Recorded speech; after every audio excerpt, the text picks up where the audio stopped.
bari. Shutdown na restart. Kasi kailangan nakapatay yung computer. Ni-restart na lang namin para hindi magtagal. Siyempre, bago mag-install ng OS, dapat may computer ka. Yan. So, F11 para sa boot menu.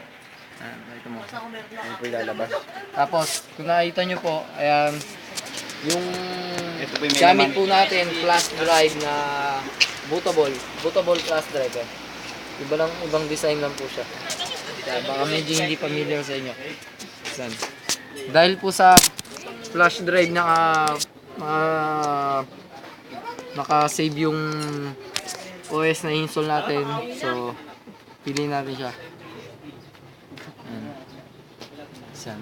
Konting hintay lang para sa OS. Ayan. Ganyan po siya pag naglo-loading. Ay, dapat makalin eh. Medyo matagal lang po. Yan na po yung... Ayan. Ubuntu. Kaya po ganyan kasi Ayan siya. Ubuntu na talaga yung OS niya kanina pa po pinaformat. Hindi, yun talaga lalabas kahit iba ang OS mo. Konting hintay lang. Ganyan talaga pag-install ng OS. May katagalan, depende sa OS na install nyo. Pero yung Ubuntu, mas mabilis siyang install kesa sa mga Microsoft XP, Windows 7, mga ganun. O siya, try po muna natin yung Ubuntu. Siyempre, dapat English. Wala naman Tagalog dyan. So, English lang para maintindihan ng marami. Dalawa yan ha. Isang try Ubuntu, isang install Ubuntu. Para yun sa pag kilala mo na yung Ubuntu, install na. Pero itong para lang sa mga bagong makakita pa lang na itong Ubuntu, try Ubuntu muna para alam natin yung tsura. Yan, ayan siya. Ito, ayan. Wala siyang, kung mapapansin nyo, ayun, wala siyang panit kasi try pa lang.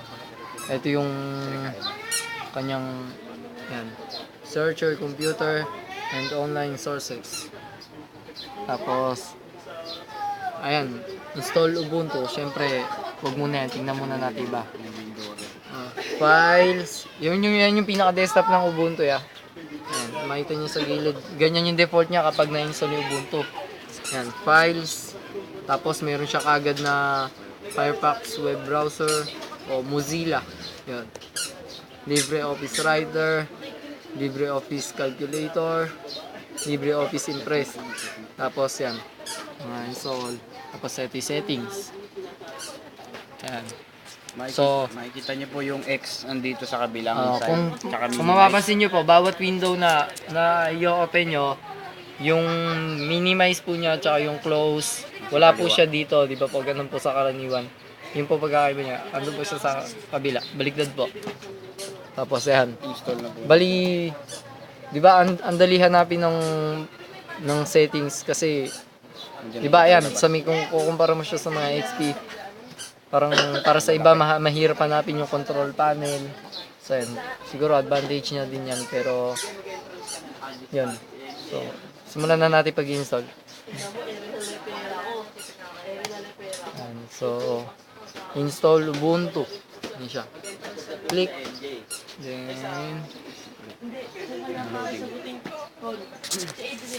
naglo-loading po siya. Ayan. So, ayan. Install. Welcome. Pwede po muna ng language. Click natin yung English. Continue. Dahil di po kami nakakaintindi ng mga Espanyol, mga ganyan-ganyan. So, ayan. Continue. Ito po yung ayan. Ito po yung bilang ng Ito steps. po yung bilang ng steps. So, huwag po tayo mainip.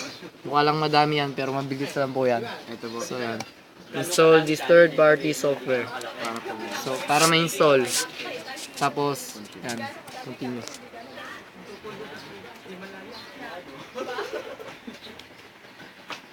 So, ayan. Ito po. Pwedeng reinstall Ubuntu, install Ubuntu alongside Ubuntu 13.04. Yan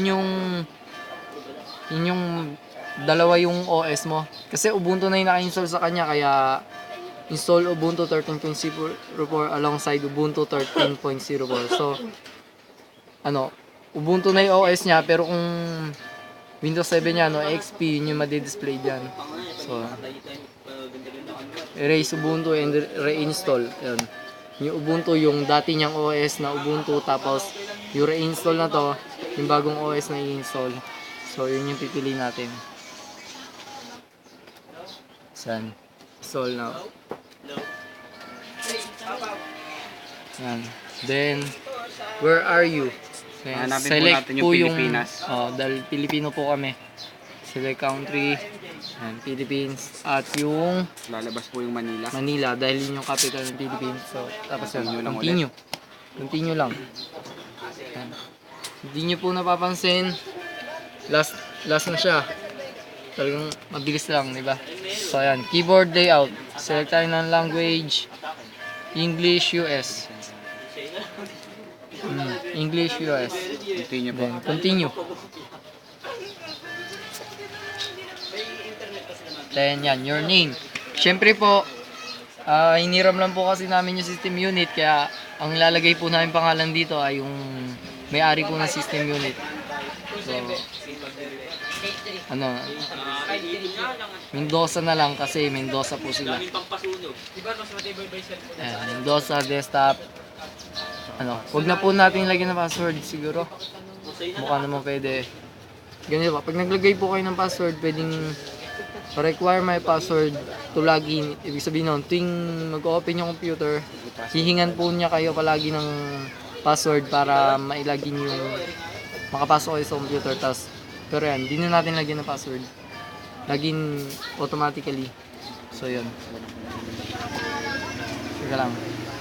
Mukhang kailangan palagyan ng password kasi kung nakikita nyo, pinili namin siya pero ayaw niya mag-continue.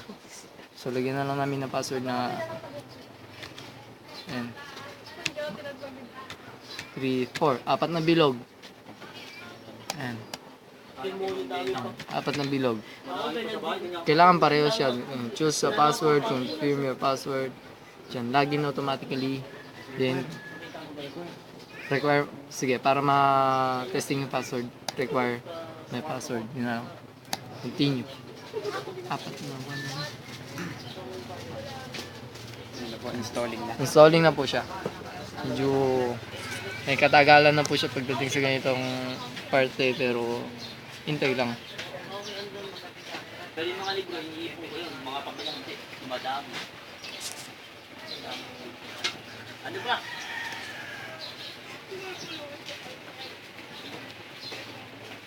Installing system. Binasa mo lang. Medyo nakakainip po, pero pause muna natin saglit para patawalan tayong konti. Putangan mo ba? Tignan ko lang. Ayan, balik na po tayo dito. Yung nakita nyo po kanina yan, huwag nyo masyado isipin yun, baka mapanaginipan nyo pa. Wala lang yun. Ano, itutok mo dyan. Ano ba yung bold? Ano ba yung bold? So, antay lang, matagal talaga. Bold ba yung bold? Pause muna, may maingay. So, ayan po. Tayo. Kung napapansin nyo, sa mga hindi nakakakilala sa Ubuntu, kung titingnan mo siya, talagang ang cool niya tingnan. Dahil maganda talaga siya. Ayan lang. Ayan po yung mga features niya. Have fun with your photos. Tingnan pa po natin iba para hindi nakakaingat. Ayan. One account to log in to everything on Ubuntu. Ubuntu 1. Ayan. Diba? Ayan siya. Make the most of Ubuntu with Ubuntu 1. Ubuntu 1.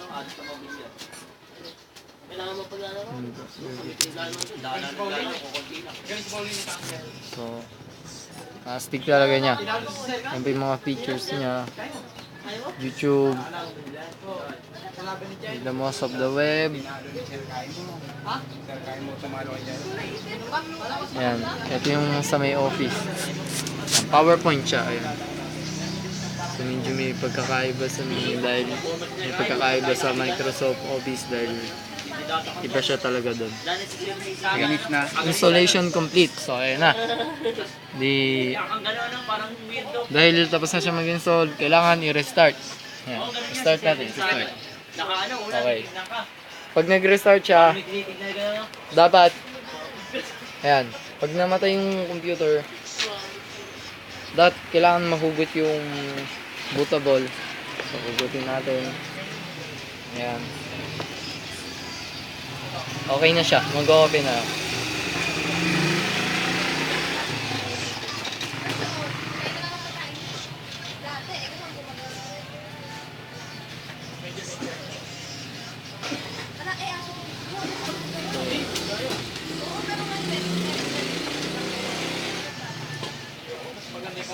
Parang mga kinaiba lang ito, favorite na favorite mo yan.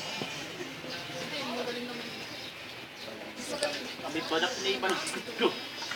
So, ayan. Yan, dahil pinili natin kanina yung required password. Ayun yung nilagay natin pangalan, Mendoza. Yun yung may-ari ng system unit nga. Tapos, yan. Lagyan natin yung password kaninang in-input natin. Yan.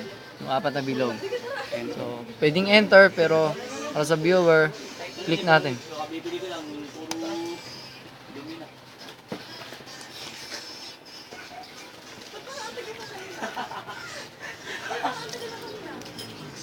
Malandi na ho.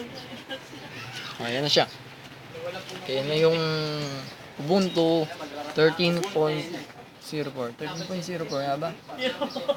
Okay, papatay na. Okay. Kasi So yan. Napapansin nyo na wala din yung isa kaninang tinik natin, yung install Ubuntu dahil naka-install na siya. Tingnan natin. New folder, new documents. Wala siyang refresh. Pwede nyo siyang change this background. Ayan. Wallpaper. Ayan. Pwede dyan patayin na picture po nyo. natin. Pero, ito na lang. Teka lang, mas cute. Wait lang.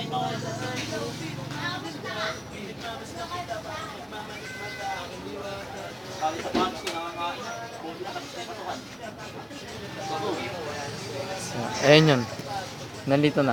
Next na natin. Ayun lang yung pag ano niya, kiklik mo lang siya. Okay na yun. Ayan.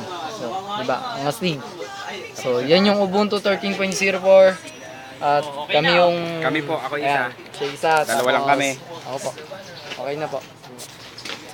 Bye. Bye na po kami.